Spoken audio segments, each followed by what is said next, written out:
my name is Lawrence. I'm your family OT here with 5 tips on how to help your kids stay engaged at home. Let's figure this out together. Before we dive in, go ahead and click like and also hit the subscribe button to help with the YouTube algorithm and spread this video to as many parents and educators on YouTube. So now we're going to go ahead and jump into the 5 tips to help your kids stay engaged at home. So I have a really fun mnemonic that would help us remember what the 5 tips are, and that mnemonic is embed. So we're going to go ahead and start with our first tip, which is exercise. Exercise is very important. So I'm going to go ahead and write down our first tip here, since I have a board here and I want to use the board since it makes me more comfortable. And we're going to switch to blue since blue is my favorite color.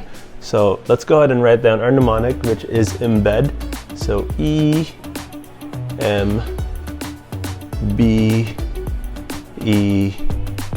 This is a good way for us to remember what the 5 tips are. So the first one is exercise. Exercise is very important. We need consistent exercise throughout the day. I'd suggest that you have daily exercise that's consistent and there's a routine. You're going to do the same exercises at the same time during the day to help with the circadian rhythm of your kids and help them stay engaged and also help them keep their bodies moving. Your body produces the natural feel-good hormones, endorphins.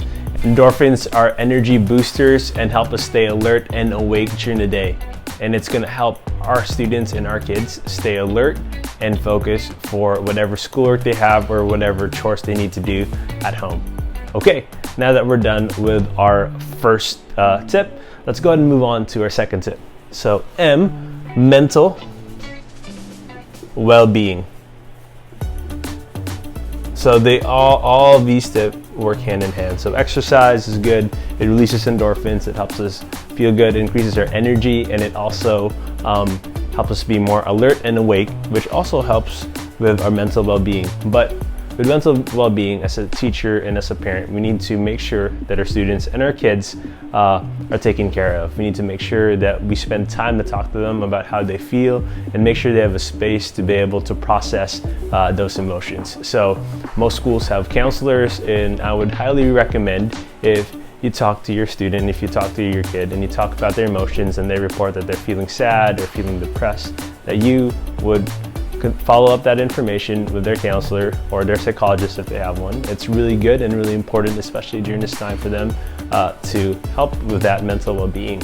Another thing that's really helpful with their well-being is just having quiet time and being able to have that space to be able to process what they think and what they're thinking and how they're feeling, because we know that kids nowadays are on social media or on the computer playing video games, and they're never really having that time to be able to process how they're feeling and what emotions they're going through. So having even time where there's no electronics, there's no TV, and having time, even 10 to 15 minutes a day, would be really helpful. Just quiet time with nothing on to just think about how they're feeling, and even adding a question like, think about how your body's feeling, or are you feeling, what are the emotions that you're going through today? Just think about those emotions and asking that question and giving them that space to be able to process those emotions.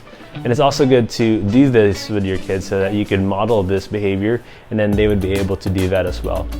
And it's always good to have some mindful meditation and also doing yoga, which is also really good for that mental space and being able to take care of that mental well-being.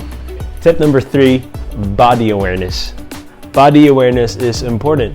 It tells us where we are in the space that we are operating in.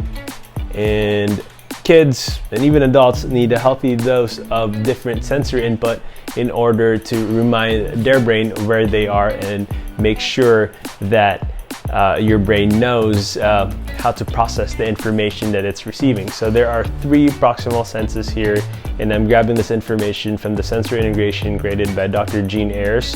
The 3 proximal senses are your vestibular sense, your tactile sense, and your proprioceptive sense. Your vestibular sense relates to where your body is in terms of the space that it operates in, and your tactile sense is our ability to feel what we touch, and our proprioceptive sense tells our brain, how our joints are moving. So if our elbows are bending, the proprioceptive system tells our brain that our elbows are bending, and it's important for our children and our students to be able to process that information and to have a healthy dose of that information. So make sure that you're doing tactile play with your kids using kinetic sand, using some putty or even slime would be really helpful to activate the tactile system.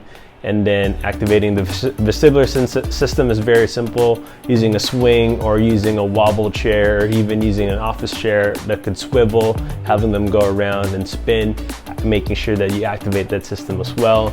And then proprioceptive system is activated through yoga, sports, using heavy blanket, and making sure that we give them a healthy dose of those 3 proximal senses in order to help organize their brain in terms of their sensory regulation. Number 4, environmental modification. We need to set ourselves up for success, and we need to set our students and kids up for success. So this is a very important tip here, environmental modification.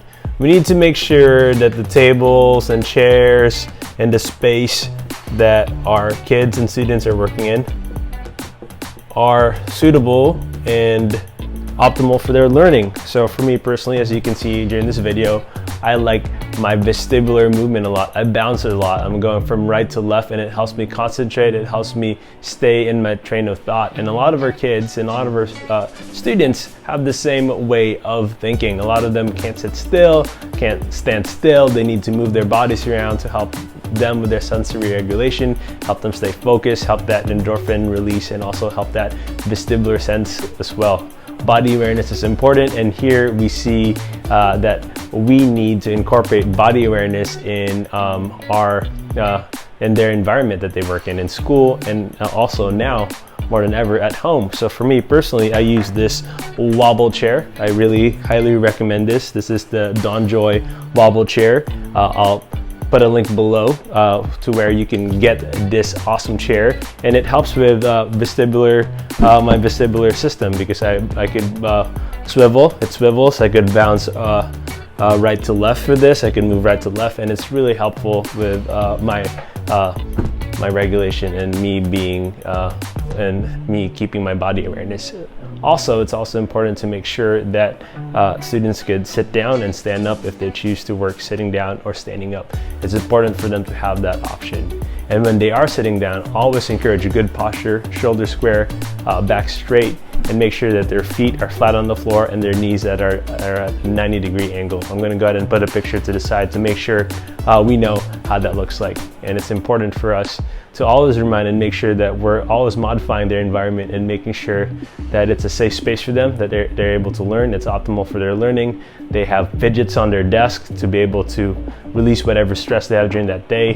Having a fidget spinner, having putty, having a squeeze ball is really important to have available when they're in school or when they're doing homework. So it's really important for us to set our students and our kids up for success with environmental modification.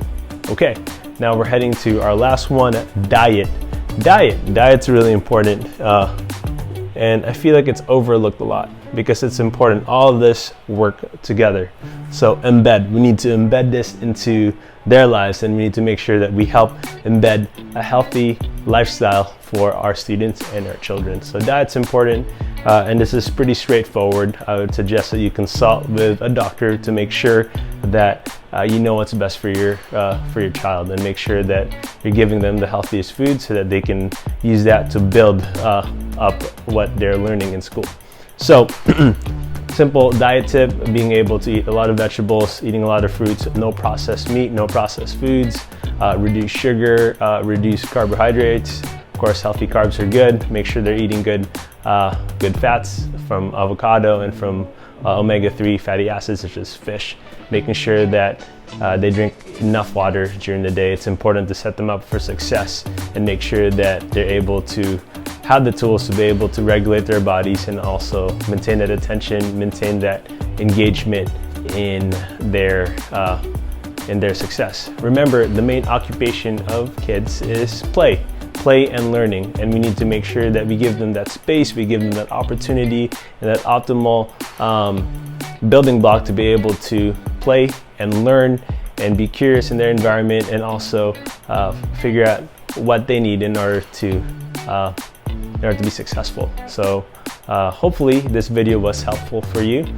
Don't forget that mnemonic embed. If this video was helpful for you, if you have any comments, feel free to comment below. If you have any questions, I'll make sure to answer those questions. And make sure to like and subscribe this video to help us spread this video to as many people as we can. This is your friendly OT here, Lawrence, and I'm so glad that you're here.